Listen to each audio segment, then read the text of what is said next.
আসসালামু আলাইকুম। সবাই নিশ্চয়ই ভালোই আছেন। এই গরমে কার কী কথা বলবো, আমার গাছের অবস্থাই দেখেন না। গোড়াতে সকালে পানি দিয়েছি, মনে হচ্ছে কতদিন হয় পানি দেয়নি। তাই এসেছি আজকে রাগ করে সূর্যি মামাকে শরবত খাওয়াবো।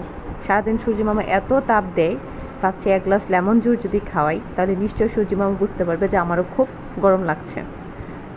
কেমন যে অবস্থা আমাদের চারপাশের গরমে। এখন লেবু শরবত খাওয়ার পর যদি সূর্যি মামা বুঝে যে না, তাপটা কিছুটা কমাতে হবে, তাহলে হয়তো আমরা একটু স্বস্তি পেতে পারি। যাই হোক, আমার এই কথাগুলোকে আপনাদের খুব জোকস মনে হতে পারে, বাট এমনিতেই বললাম। এই গরমে এক গ্লাস লেবুর শরবত সবারই খুব পছন্দের। আল্লাহ হাফেজ।